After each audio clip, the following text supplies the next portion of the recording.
clock.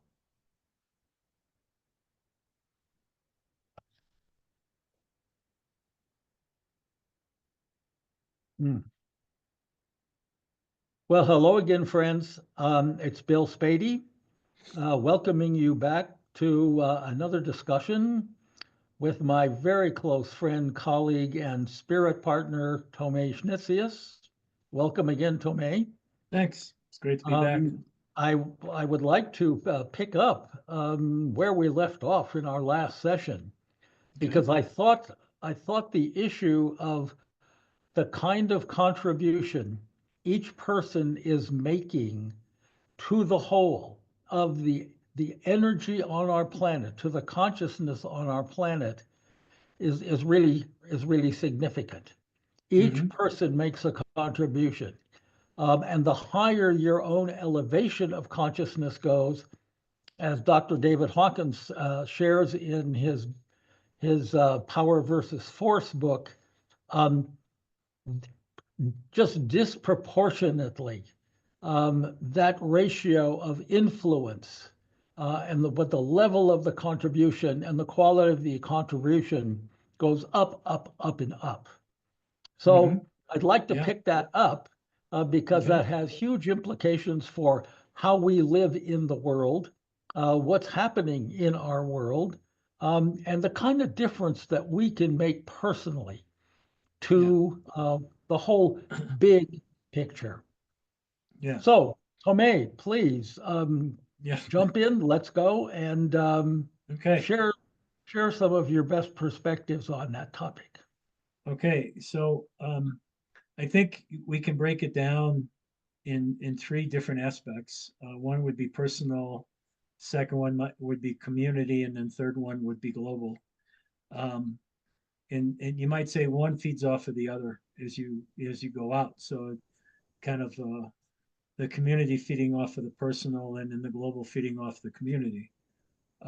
Because really, for each one of us, for us to understand how to find that balance in our heart, to allow our divine intellect to really be directing us through our intuition, uh, possibly through spirit guides, possibly through a divine energetic consciousness that's out there too that we're connected to.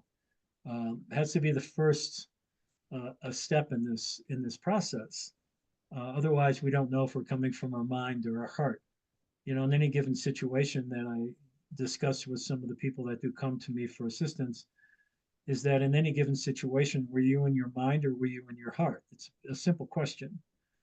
And sometimes, of course, I get the feedback that, well, I don't know which is different. And then we can go into what is the difference between definition and what is the difference between experience and being with. So a lot of times just saying those two things is enough to say, oh, I was in my mind, or oh no, I was in the experience of it, so I was in my heart. Good.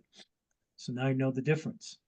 And so once we understand the work that we're doing internally, as we're releasing some of the programs that we've had in our life, releasing some of the definitions of how we think love should be or how we should think life should look, and all these attachments and such, we come to a place where we're finally somewhat across the veil, they call it in the mystery schools. We've crossed over into allowing our heart to be more the director, that more intuitive guide, that feeling, that sensation of like, yeah, this is right, this feels right, and you allow that to be more your direction more than not. I always somebody used that against me.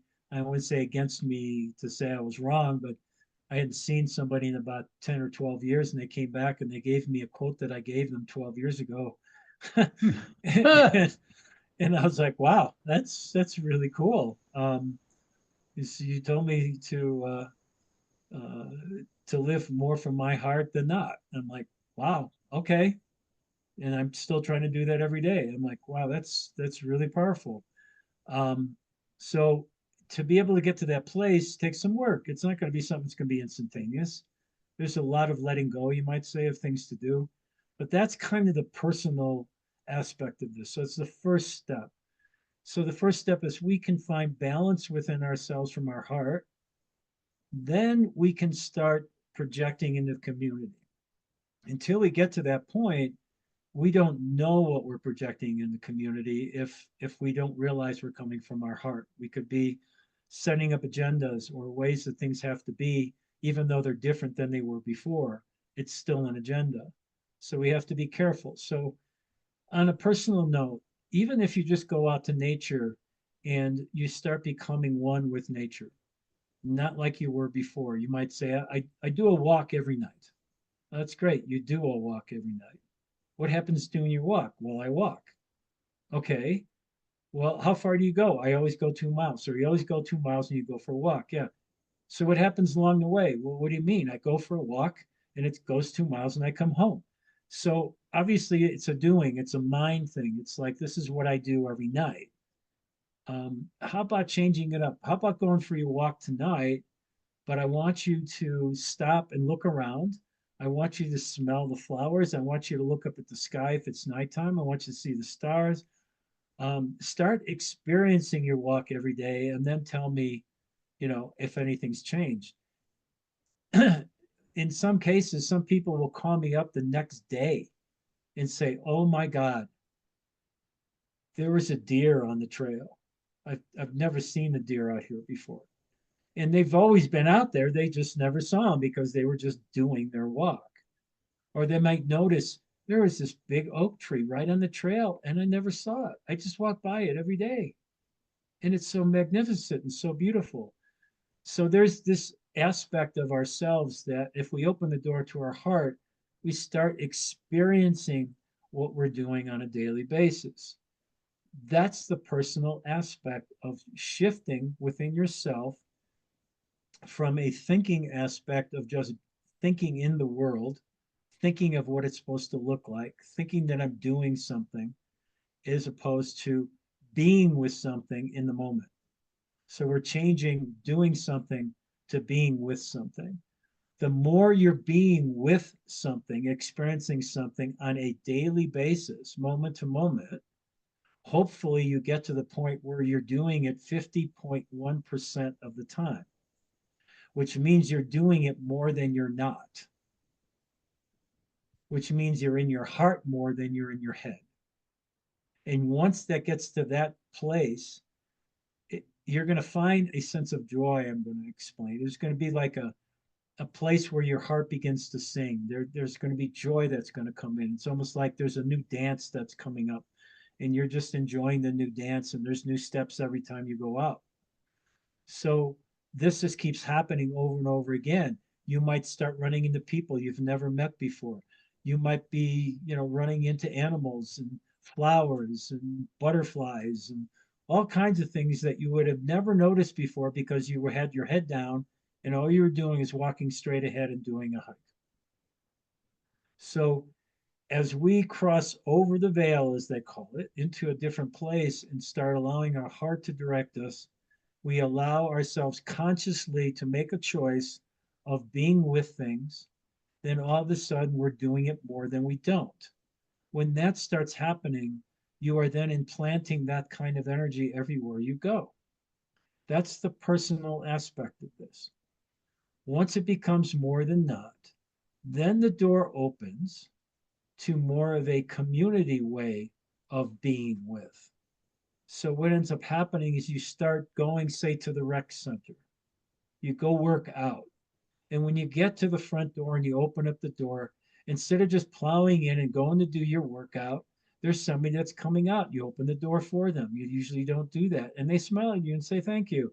And you see that you look at them in the eye and you feel the response. You feel your heart kind of jump and be happy and you smile.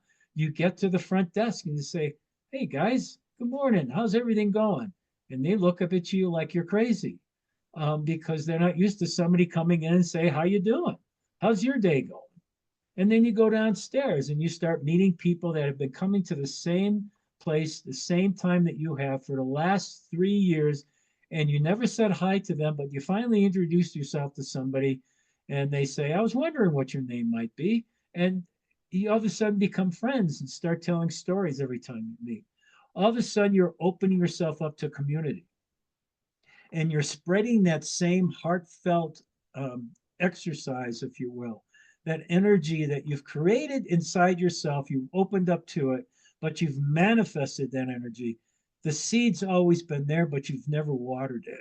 So now you're starting to water it, and all of a sudden these things are starting to come through. Doesn't mean every day is going to be that way. I'm not going to paint a picture that, oh, now life is just going to be wonderful and great and so on. However, the more you do it, the more your day seems to be a little bit more cheery, a little bit more balanced. And then the next day and the next day, and all of a sudden the whole week has been a little bit more balanced. And then the month is a little bit more balanced. And all of a sudden you become that way of being. And so you're out in the community and you're spreading this. You're going to the grocery store and you'd never see half these people usually, but you just say hi, something falls from the shelf, you pick it up and put it back, and somebody sees you do it, and you say, wow, that was really nice of you to do that.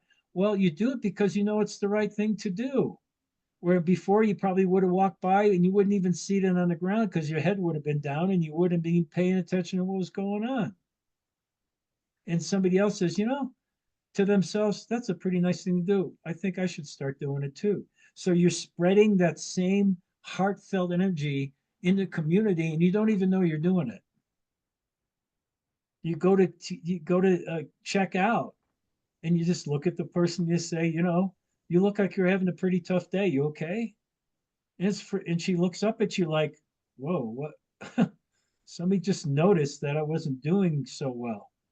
And they might not answer you, but at least you've brought a smile to them and you walk out and you don't know if that made a difference. You It know, gives you're talking about creating community instead of joining a community. right, you're bringing it out into the community. That's called global or community coherence. You're bringing your energy now to the community. You're not just working on yourself, you're actually working on the surrounding area as well at the same time. But first, you have to start with yourself. Whether you join a community or not, that's a whole different subject, you might say. But what we're talking about here is if we're going to make a difference in the world, people say, we did talk about this a little bit in the last one. It's like people have a hard time feeling or sensing that they make a difference at all in the world. Well, this is where it starts. You're making a huge difference just in your own community once you find yourself first, and then you start projecting that same energy out into the community as you go. You might even go to the post office, for instance, and you go to the post office and the guy in front of you just laid into the guy at the desk. And the guy at the desk didn't have any control over him losing the mail that was there. It's, because he represents the US Post Office, they don't know what they're doing. You guys are a pain in the butt and all this kind of stuff and goes on and on. And he finally leaves and the guy just looks down at his desk, and you find you're the next customer. And, oh boy, I wonder what this guy's got for me. And you walk in and say, wow, that was really hard. I'm really sorry you had to go through that. Wow, what a difference that makes in his day. And you don't know it. I mean, he might later on, he might just walk away for a minute and go, wow, that was so nice of that guy to do that. And you're not going to see him again, maybe. I don't know. But the point is that now we're bringing out what we feel on our hike, the joy that we felt that day. We're bringing that out into the community and we're spreading the same energy, the joy that we have with everybody else. They don't have to take it. We're not needing them to take it. We're not doing it because we want something back. We're doing it just because it feels good to do it. And so that's community coherence. That's a way of bringing out and making a difference in your community. And as you do it every day, you might notice that every time you walk into the rec center now, the people at the front desk seem to be the same people and they actually look at you and smile instead of just looking down because they want to hear the hello from you. The other day, I I had a doctor's appointment Uh-huh. at the hospital where I had my surgery done a year ago, and I had my option on a very early morning appointment or something the next day, but later it's in the day, more convenient. And I decided to go for the early morning one. And I had gone through this process of when I made this appointment.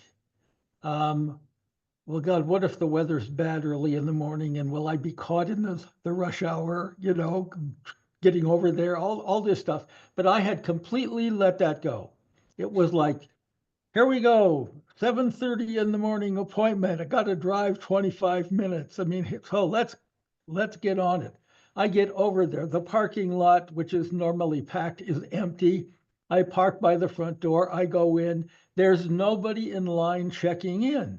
I mean, I'm alone. I am, I mean, like, the sea has opened, right? The waves have opened. And there's this woman is sitting there, can I help you? Yeah. And I just immediately start joking with her and talking her, and God, she responds right away. I mean, it's like, wow, my first customer has made my day was kind of like it was. And Yeah, it just seems so easy and natural for me to well, do that with people now, yeah, which yeah, did not used to be the case. It's like, let's get this check-in over with, and so yeah. so I can have my So I can get appointment. out of here. Yeah, I mean, what a difference it made. And Yeah, I had to wait a whole 1 minute for the wow. doctor to see me, which Yeah, which was unheard yeah, of. yeah, Okay, yeah, et cetera, et cetera. I mean, it was just open the door of that possibility, put the energy out there, and yeah. just let it go. Well, yeah, there's that. It reminds me kind of as you're speaking is we we have a tendency when we're allowing ourselves to be driven by our minds to create all these stories, on what things are going to Oh, look like, you know, and we project into the future that yeah, this is going to happen and that's going to happen and oh my God, when that happens and this is going to happen and da da da da da. And so there's a obviously an anxiousness and the frustration that comes from it. It's exactly what the ego wants you to create. So you're already in a place of unbalance before you even walk into your car. Um, I can tell you today, it was really cold this morning. I get over to the rec center, and the parking lot's not only full. I had to park across the street to get into it, which is mm. really unheard of at this rec center. I'm like, oh my God, I'm never going to get through my workout, but I'm here. I'm just going to give it a shot and see where it goes. I get inside. They're having these little kids in the gym that are playing soccer and stuff because it's so cold outside. Do you know when I walked in the weight room, there wasn't anybody in it at all, but you couldn't find a parking spot. It's like these stories, that the mind wants to create for us to present this anxiousness and frustration that really isn't there. And I just laughed at myself. I was in there and started laughing. It's like, oh my God, the story I created is so not true. It's not even close to being true in this place. Um, and that's a natural reaction that happens with us. That the question would be is how long did you allow that to cause you the anxiousness? Were you able to recognize sooner that you are creating a story? Can you laugh at yourself afterwards and not be so serious and judge yourself harshly in that regards? Um, and that's part of the work because we're faced with challenges every single day and how we are with them and how we react to them, for instance, and be with them can mean all the difference in the world in how we go forward. Um, so, so Yes. with that in mind, that's kind of how once we leave our abode and we Mm-hmm. go out into community, we're not necessarily going globally, obviously, but we can get into that in a minute. But we're just going into community wherever that might be. What are we bringing with us when we go to community?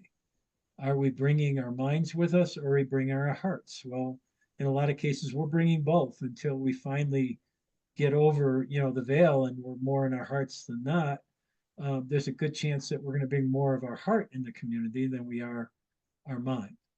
And so there's a lot of ways of doing that. And each person is unique unto themselves as to how they project those kind of energies, how it's like, you hear this all the time in some respect, like if you work in, say, a busy city like Chicago or LA or something like that, if you're downtown, just go out for a walk at lunchtime and see how many people are looking up and how many people are looking down. Well, in most cases, nobody's looking up. In fact, you wonder how they don't run into each other half the time because they're always looking down instead of making eye contact with anybody. And so you might even test yourself and see, can I make eye contact with everybody I possibly can and see how many people I can smile at in my walk today in downtown Chicago.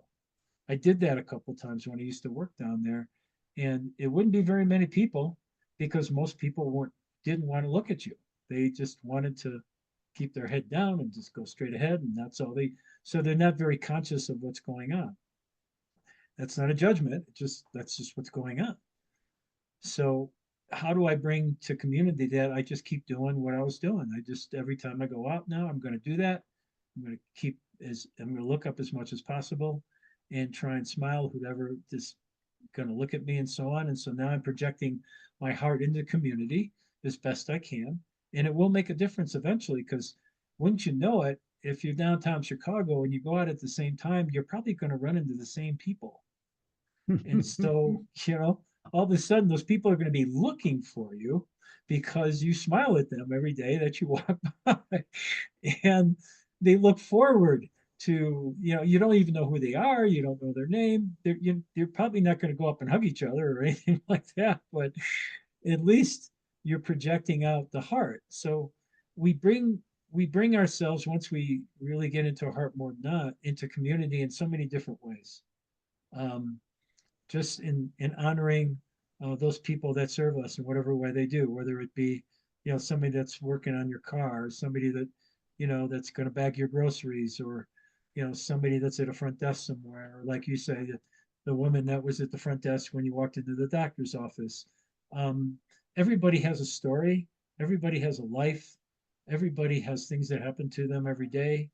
And can I just be with them to be with them, not try to change them, not try to tell them it's time for you to find yourself within your heart. That's an agenda. Oh, They darn might it. look at you really cross-eyed when you do, like who is this guy? um, so it's just about bringing a sense of acceptance everywhere you go, and that's bringing yourself to community. So those are the first two aspects. You look like you got a question or a comment there. Yeah, I do have, well, I think we're both ready to move. I intuited your closure there. Yeah, I want to up level this a mega level now, sure, go okay? for it. To, Yeah, to glo to global. yeah. Okay, So, that is beyond the local community in which you interact and the personal interactions you have. yeah, What we are about to experience um, here in the US, as you know, so the timing of this is just a few days prior to a yeah. whole new administration coming into our government Hmm. that has promised X, Y, and Z, et cetera, et cetera, et cetera, which from one perspective looks like just wreaking havoc on everything, demeaning people. I mean, on and on and on and on. Don't need to Hmm. go into the politics or philosophy. Hmm. It's that we're very likely to experience some kind of what national climate shift, as it were, Hmm. in the way things are done, etc. Talk Yeah. about how one holds their heart open in light of what looks like um, what an Well, implicit sort of attack yeah. on that. And I think the first place to go to with that is that to understand the first two things we just talked about wasn't a need to change anything. Hmm. It was just an opportunity to present yourself to the community or to yourself in a different way. So then let's just say a different way than you used to. So to open your heart, to be in the heart space more than not was a different way. So it was more about um, not getting anything back for it, not expecting a change from anyone, but just a feeling of this is who I wish to be. This is my truth, is to project from myself a feeling of acceptance and welcoming everywhere I go. So we're changing first our internal structure, if you want to look at it that way. We're then doing the best we can to project uh, that welcoming, that acceptance everywhere we go as best we can. You can't always do it. It's not 100% as we talked about, but it's not expecting anything back. I'm not looking for somebody to say something to me or somebody to uh, come away from the counter and come out and give me this big hug and, oh, I've been waiting for you my whole life. I'm so glad you're here. That kind of thing.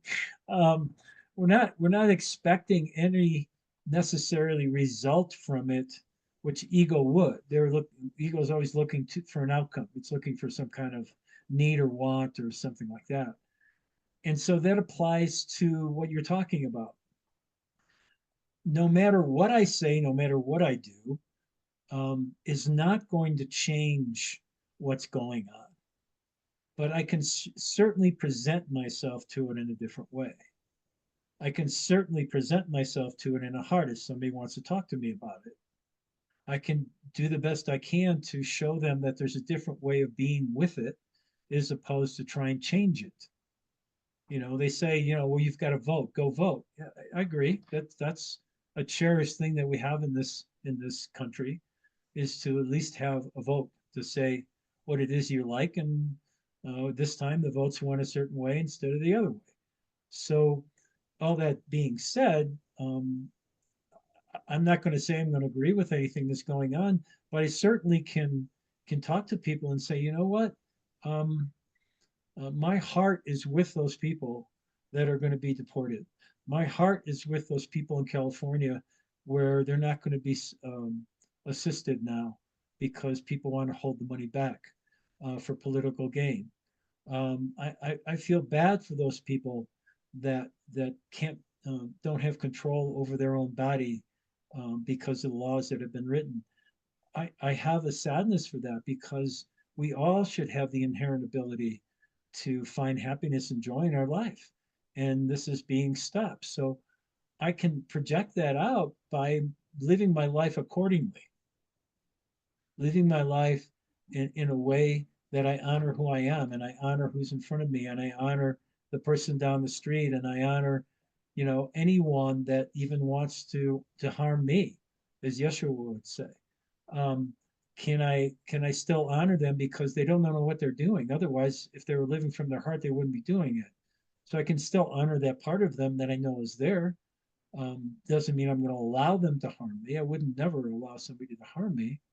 Um, but I can walk my walk still in the way of the heart, as opposed to come up with ideas and thoughts and definitions of how things should be and shouldn't be and so on, expecting somebody to listen to me and think that I'm going to make changes to people who are not ready to make changes. That's about them.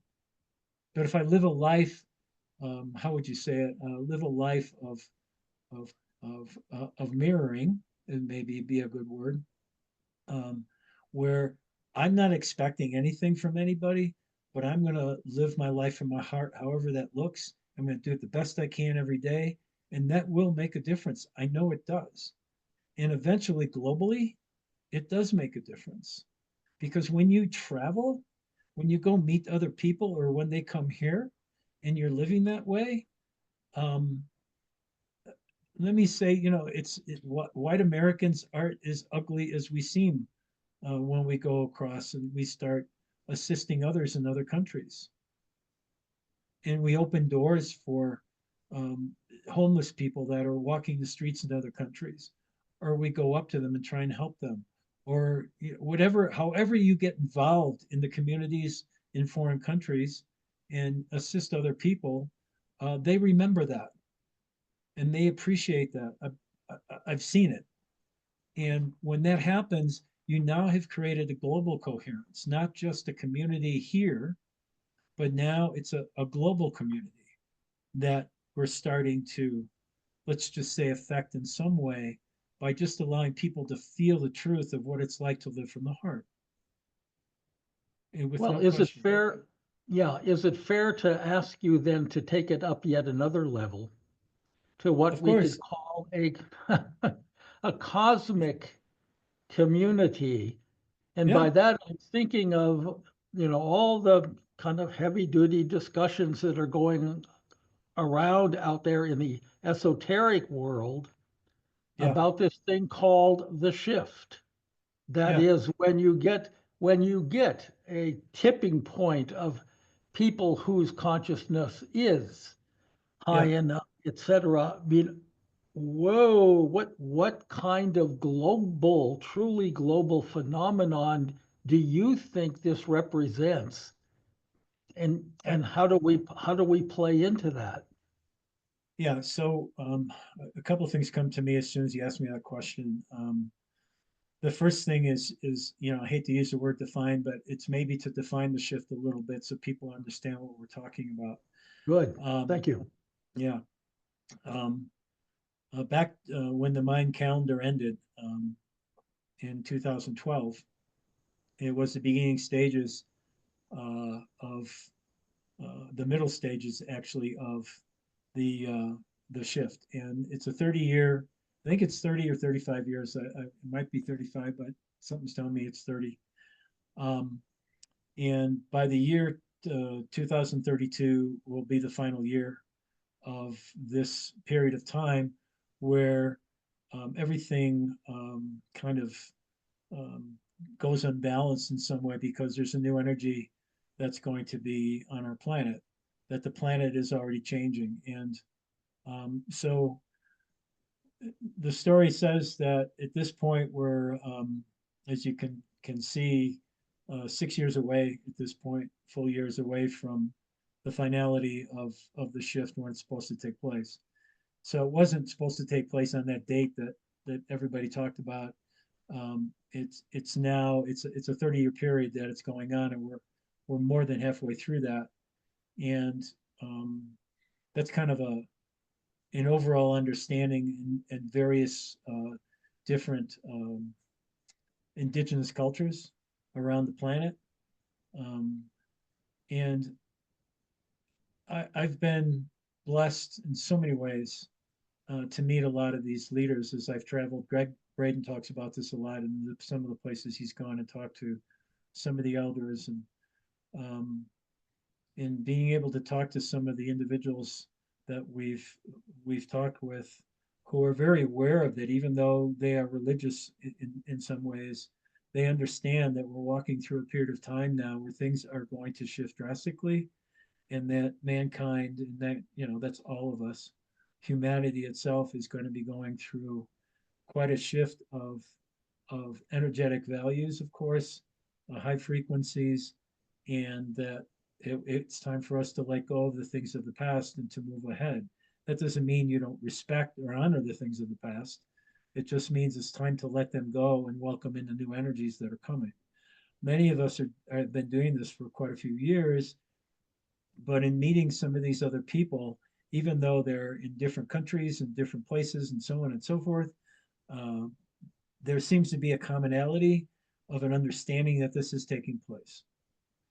And so, because of that, um, I know for myself in my own journey that the synchronicities of meeting these people are amazing to me. It just, it's almost like now that I'm traveling, I can't wait to go to the next place because I can't wait to see who I'm going to meet, because I don't know who that might be. But it always seems to be somebody that has these same feelings and understandings and so on somehow. And so the verification, I guess, is maybe a word we could use here. that things are going on everywhere, not just in the media with some of the guys like Braden and so on talking about it. Some people are like, oh, that guy's kind of wacko. He doesn't know what he's talking about. And then you hear another guy and he doesn't know what he's talking about. But um, once you get out there and you start meeting some of these people, you find out that this is happening everywhere. It's not just happening here in the United States, it's happening everywhere. And people understand that. The commonality of it is basically that we're leaving our mind and starting to live from the heart. And so there's what they call a spiritual movement that's happening. It's not religious, it's spiritual, which means ownership of the heart, ownership of your spirit, ownership of your divine essence, and to live from that place now instead of living from the mind, which has been going on for thousands and thousands and thousands of years. That's changing. This is why there's so much corruption that's showing up in the world. That's why you're seeing control and manipulation so strongly like never before. It's always been there, it's been hidden, but now it's showing its face because it has to, because the light, the higher frequencies are now stronger than the lower frequencies. And that's because there's more individual souls that are out there that have raised their consciousness to such a level that the light, it's just say, not that it's a battle, but the battle's over. It's over.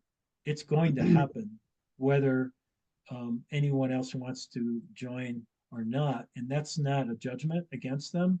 It's just that why wouldn't you want to be in more joy in your life than to be in more sorrow? It doesn't make any sense anymore. You are not sinful. You are not unworthy. You are divine essence. And as you begin to welcome that into your heart and you start recognizing the beauty of who you are, all these needs and wants and attachments that are all around you change. This is happening globally. This is happening throughout the world. And as much as the news media and others would like to knock it down, they're not winning because people are finding other avenues to listen to and see because of the social media now that we have. They're searching out ways to improve themselves. They're looking for ways to understand that the old doesn't work anymore and they're looking for the new. And some of them are a little lost. They don't know what that means. And so as we move ahead here, is one becomes more in their personal coherence, then clarity comes. Then hard choices start being made and those hard choices then expand.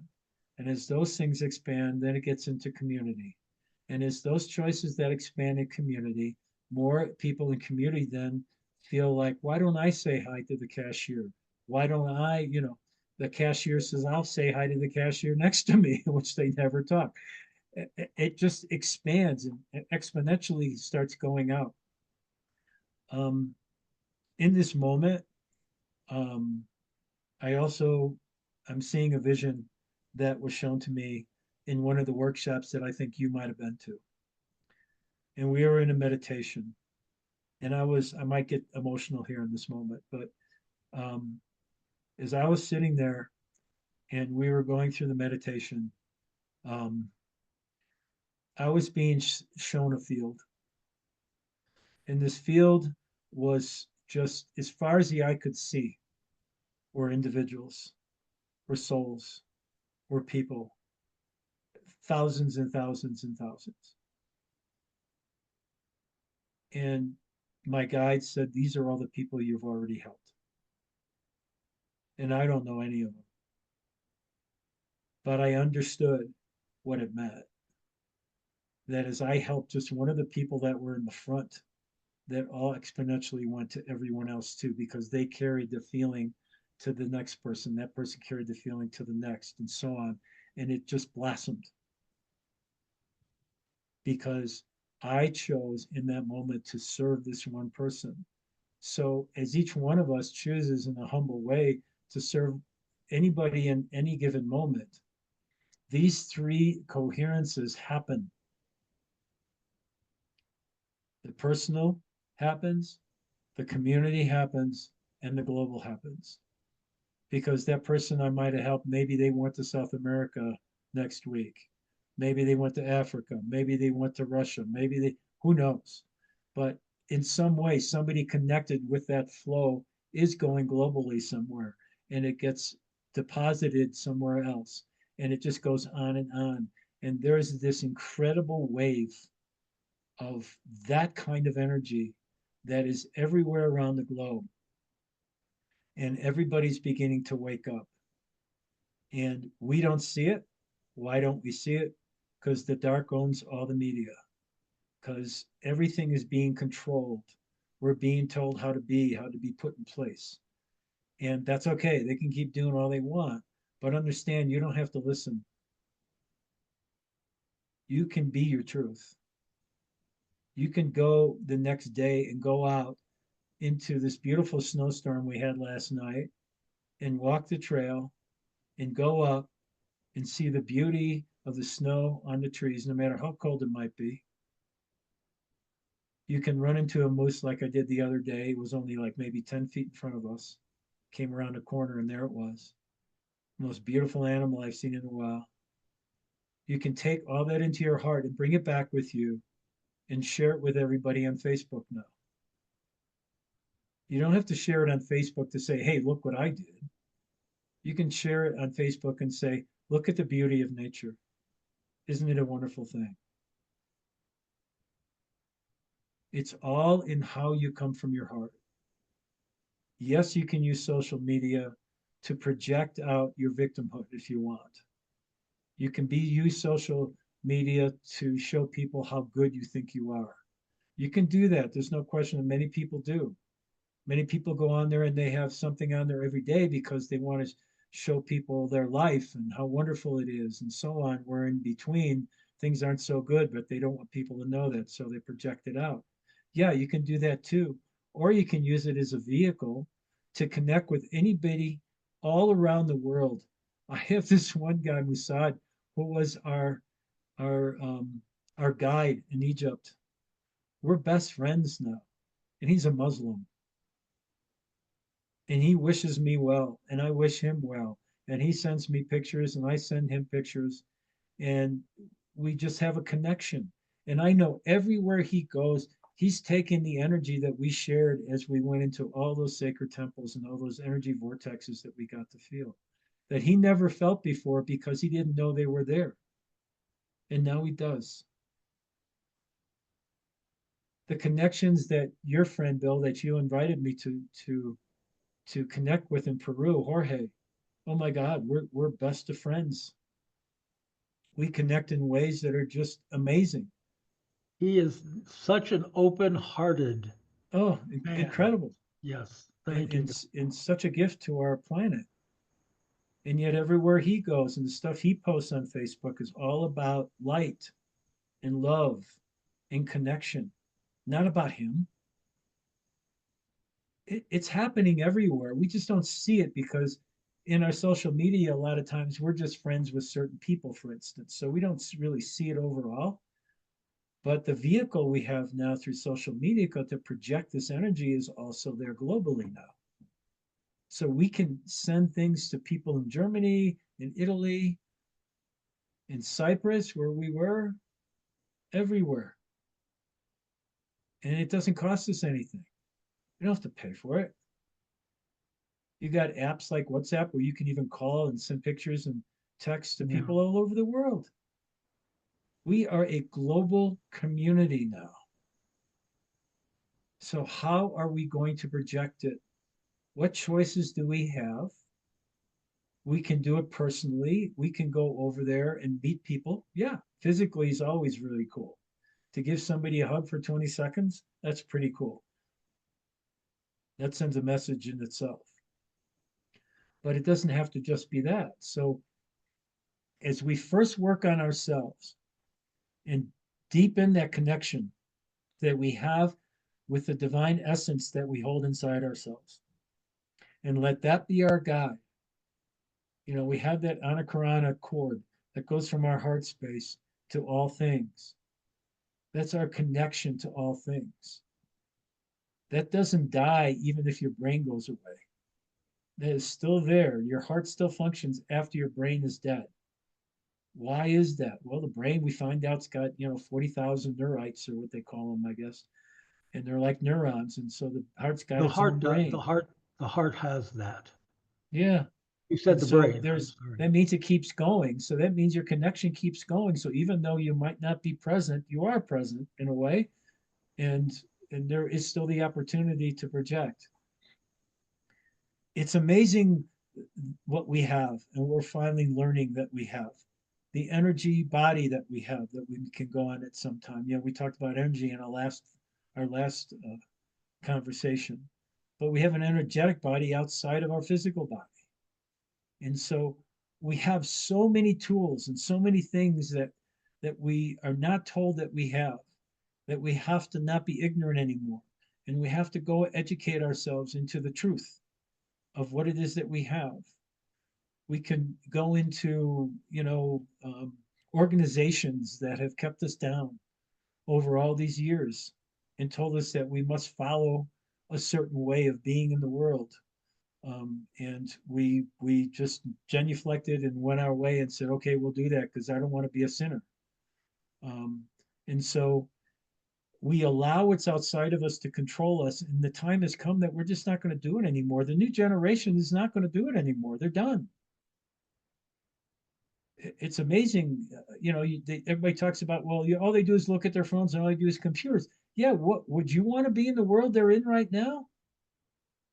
They look around and they see these choices that are being made for them, and there's nothing they can do about it. And so they're like, we don't want to participate. I don't blame them at all. I totally get it. Yet when I see a couple of young kids who are in their teens who aren't doing that for some reason and have a incredible ethic, moral sense about them and are out there trying to assist other people, wow, that's really powerful. There's hope. There's a lot of hope in that. But it has to start personally. It's where we begin, Bill, always, is within our own hearts. And as we continue to do that work, it gets in the community, then globally, and even goes past globally into the, kind of uh, the etheric areas, the etheric areas you're talking about of the shift, and where are we really going? Where is this place that we're going to end up? Huh. I wish I knew, for sure what it might be, because we all want to be able to touch it, and taste it, and see it. But I think any one of us that have worked on our hearts to such a degree have had the experiences of joy that we never could imagine that we could have. And if you can just capture some of that every once in a while, you'll get a small taste, I believe, of what it's going to be like. They call it pure duality instead of judgmental duality, which means it's just experiential duality. There's no judgment on the duality. It's just like, yeah, there's duality in the etheric realms, but it just is. There isn't, a bad or good of it. It's just there's there's a duality to it.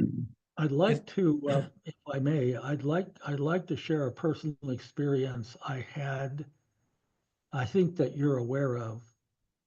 At a workshop, I flew back to Colorado and had a workshop with you about a year and a half ago uh-huh. in August.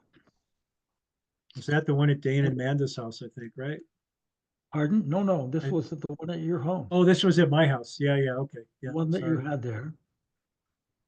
And at the time, I was really wrestling inside of myself with the whole issue of had I really done, had I really been fulfilling my life purpose and life mission?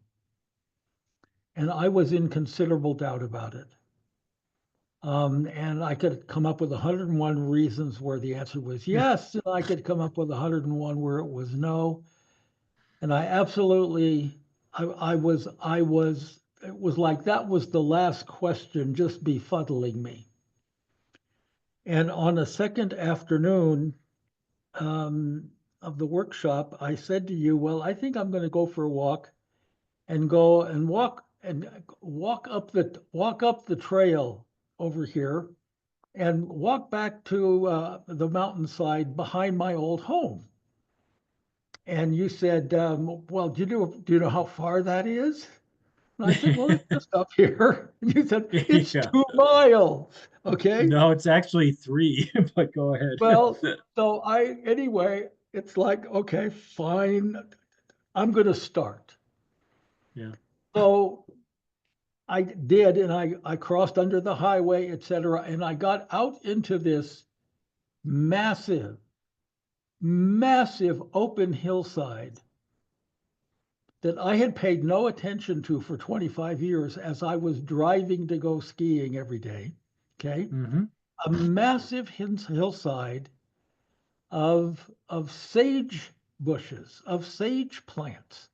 And that's all that was there. I mean, Mm-hmm. about 100 acres at least. It was massive. And there was this tiny little trail through it that mountain bikers and hikers would use.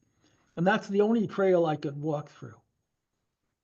And I was fascinated by the sage plants because every sage plant, it's this, they grow in just gnarly patterns, but every sage plant is unique. And Mm-hmm. I said to myself, every sage plant, now who was talking to Bill, I don't know, but every sage plant is like a human being. Mm-hmm. Okay. It is unique. It has Mm-hmm. its life.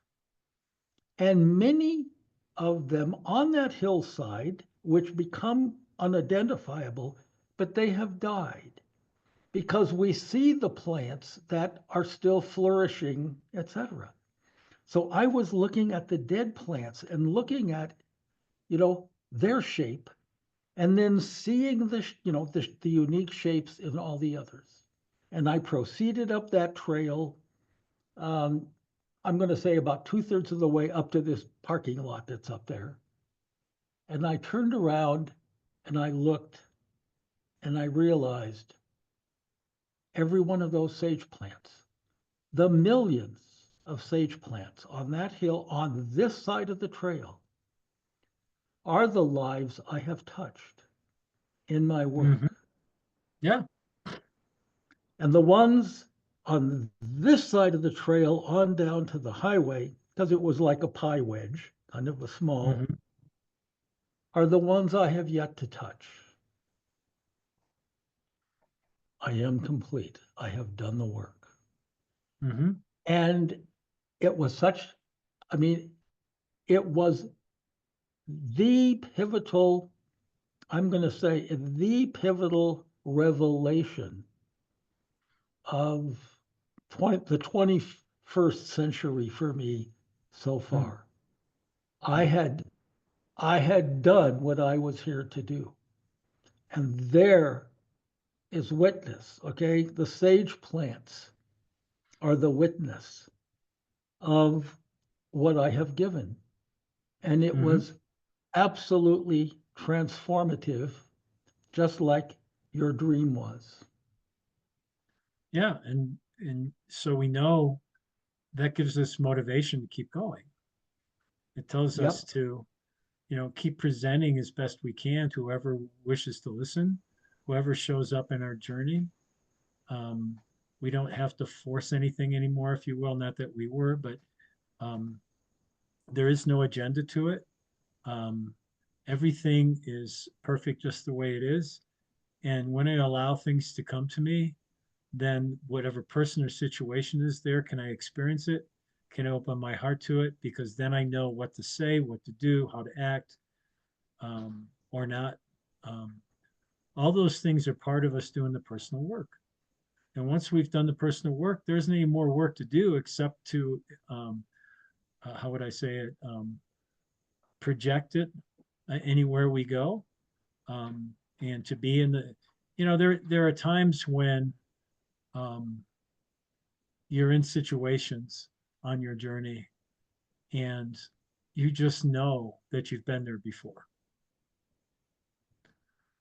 The deja vus that show up. And I've always been told in my own journey that when the deja vus show up, then you know you're in the right spot. Then you know, you're where you should be in a way. And you're still given the free will to change the possibilities of what will happen there, or you end up just allowing it to happen the way it happened, say in a dream, or in the opportunity that you created and manifested when you were sleeping. Because sometimes we manifest these things in our dreams and then project them out in this world. Uh, so there's still so much more to do. And when we can cherish what we've already done, let's just say, I mean, it's not looking at yourself and thinking how great you are or anything like that.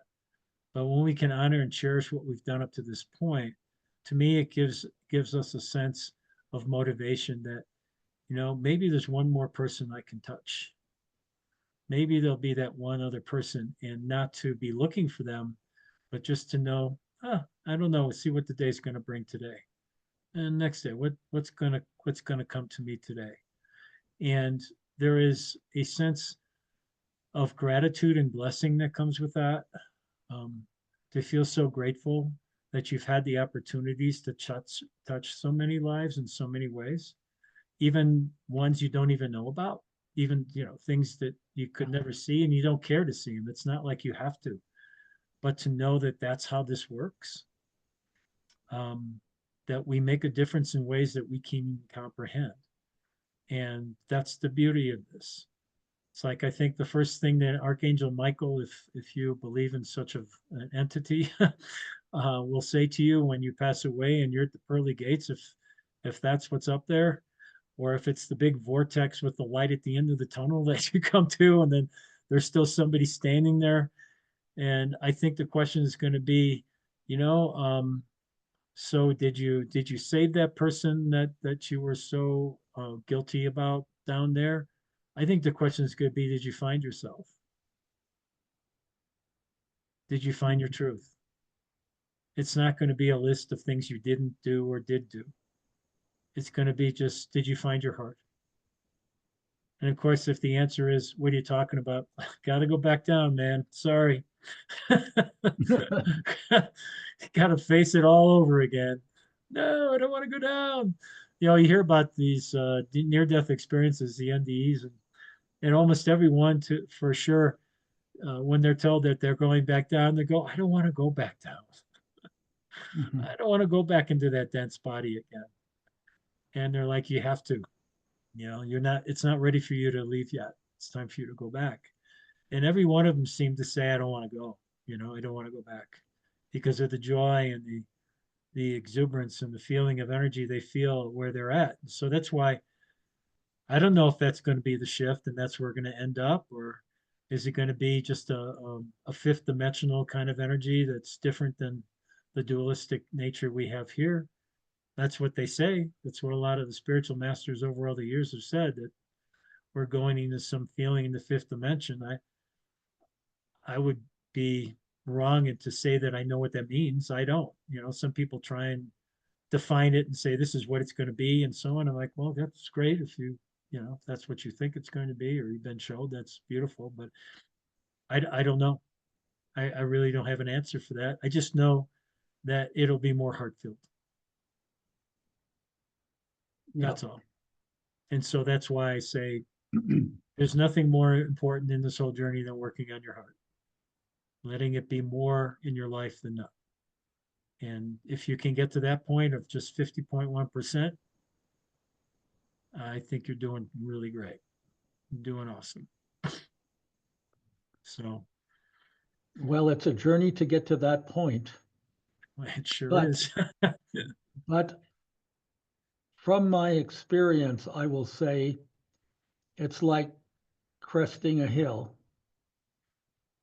and it becomes more and more natural. That is the maybe gravity, the gravity of new consciousness is drawing you, but Yeah.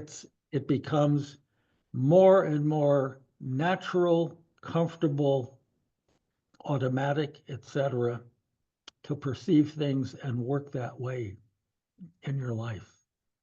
And boy, I'm grateful for the work you and I've done together, and really grateful for that of a number of other people, as you know. Yeah. Yeah. Um, I've been very fortunate in connecting with some really, really powerful people who were ahead of their time in terms of the Hmm. magnitude of this trend now. Yeah. The way that we are moving more and more collectively toward this shift, this mega shift in consciousness. These Yeah. were people who were the real pioneers. They're real pioneers. Yeah. And I guess something to say along those lines that maybe I wish to share with our listeners is that um, you don't have to have the knowledge of how all this works. You don't have to read all these books. You don't necessarily have to go to all these workshops and follow some of these new modalities that people are coming up with and trying to say if you go this route then this will happen for you and so on. The simplicity of this is just work with your heart. Be authentic about it. Be truthful with yourself. Know the difference between the energy of the mind and the energy of the heart. I know sometimes you do have to seek out some people to assist you to get there in some respect. I get that. But there isn't this like going to a university and studying for 4 years and understanding that you have all this knowledge now. Knowledge ain't going to take you anywhere. Wisdom is what is waiting for you, and wisdom is waiting for you in your heart. Everything you could ever want to know, everything that you could ever want to experience is already there. You don't have to go find it. You can become it within your own heart. This is something they shared, the masters have shared for thousands of years, is that everything is already within you.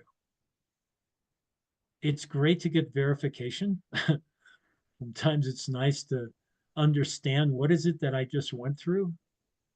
And you get verification from, say, a book, or you get verification from somebody that's already been through it and says, oh, that's how I experienced it. And this is what happened for me.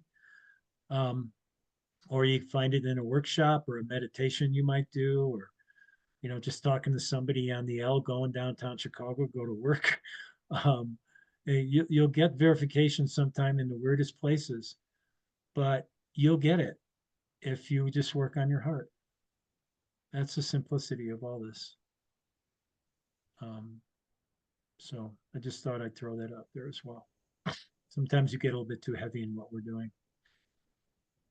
Thank you so much for sharing this. Yeah, This has been a marvelous session. yeah. Okay. Your heart has come through so powerfully. Um, it's so easily felt. Hmm. Um, yes, Thank you. our listeners are blessed if they're watching this. Um, there's a way to get a hold of you. We Hmm. can, we'll make that available. Um, I feel honored in that I've been your friend and buddy and student I'm honored for as well that however you've however long this grown. has been, however Yeah, long it's been. thank So you. thank you. I want to have more dialogues. I've got more questions. I've Sure. got more heavy duty questions Yeah, to ask, to probe the wisdom that you yourself have experienced and are sharing with the people who become your clients. yeah. So thank you so much for this session. Okay. Listeners, Yep, thank you're you for welcome. watching. There will be more. Stay tuned. Check the list of all the different offerings we're having available on our website. Um, and see you next time. Thank Yep. you. See you next time. Have a great week, people. Bye. Okay. Bye bye.